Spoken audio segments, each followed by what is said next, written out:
O mundo inteiro tem voltado os olhos para Nova York depois da eleição de Zoran Mandani. E muito se falou sobre ele, sobre seu discurso, sobre as suas bandeiras.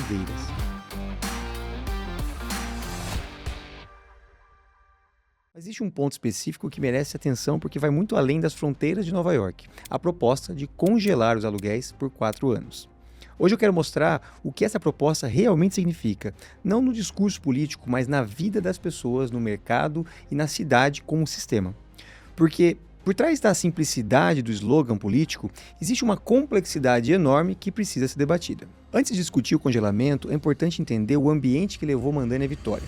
Nova York vive uma combinação rara: inflação pós-pandemia, aumento de juros, perda de renda real e um déficit habitacional que ultrapassa 4 milhões de unidades nos Estados Unidos como um todo. A classe média foi expulsa de bairros que antes eram acessíveis. Jovens deixaram a cidade porque simplesmente não conseguem pagar o aluguel. E o sentimento dominante é de que o mercado deixou de funcionar para quem trabalha. Soma isso a um profundo descontentamento com a gestão urbana e você tem um terreno perfeito. Para quê? Para propostas que prometem respostas rápidas. E é nesse tipo de cenário que o populismo urbano cresce. Porque quando o cidadão está pressionado, ele naturalmente busca o alívio imediato, mesmo que esse alívio custe mais caro lá na frente. O congelamento dos aluguéis parece à primeira vista uma medida super protetiva. Se o preço está subindo demais, basta congelar.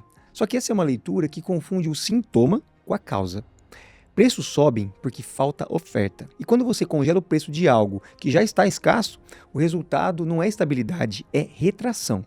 Você reduz a rentabilidade, aumenta o risco e desincentiva investimento, manutenção, desenvolvimento. E cidades são organismos que dependem de investimento constante. Quando esse investimento para, a cidade para junto. No GRI Institute, nós analisamos mais de 40 estudos internacionais sobre o congelamento e controle rígido de aluguéis. Não importa o país, a década, o contexto, o padrão se repete. Quando o preço é congelado, os aluguéis, sim, é verdade, eles caem no começo, entre 3% e 10%. Mas a oferta despenca ainda mais, entre 10% e 50%.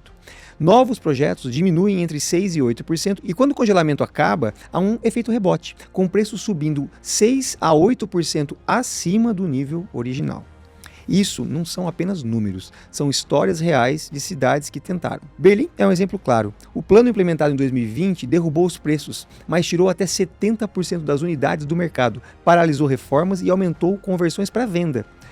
A lei caiu em um ano e os preços subiram imediatamente. Na Catalunha, por exemplo, o controle gerou queda inicial, é verdade, mas acabou reduzindo contratos em 20%, diminuiu o estoque e derrubou construções, enquanto o resto da Espanha crescia. Depois da revogação, os preços saltaram novamente. Paris viu o mesmo efeito.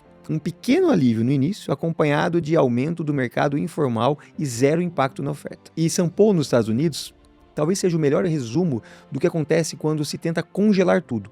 Os lançamentos caíram 80%, imóveis perderam valor e a cidade voltou atrás em menos de um ano na decisão de congelar os seus aluguéis. Quando você congela aluguéis, quem está dentro do sistema tende a se proteger, mas quem está fora fica ainda mais excluído.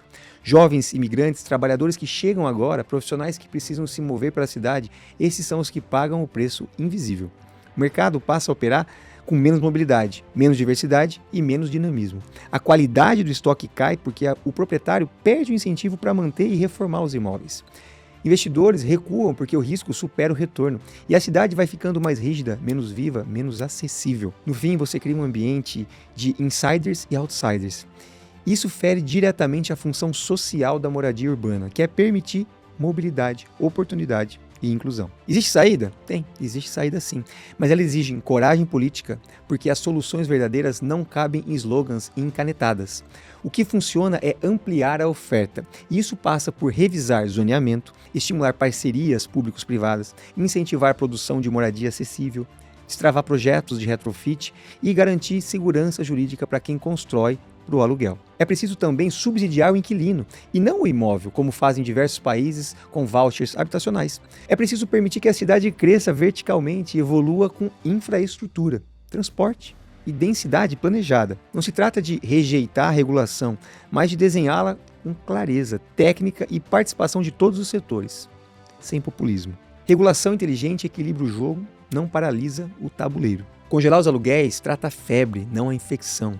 O que resolve de verdade a crise habitacional é construir mais, investir mais e preparar a cidade para o futuro. E quando políticas públicas ignoram a evidência em nome da popularidade imediata ou do seu voto, quem perde é sempre o morador, que mais precisa da cidade funcionando. Nova York está prestes a aprender essa lição de novo. E nós aqui no Brasil precisamos observar de perto para não repetir erros que o mundo inteiro já testou.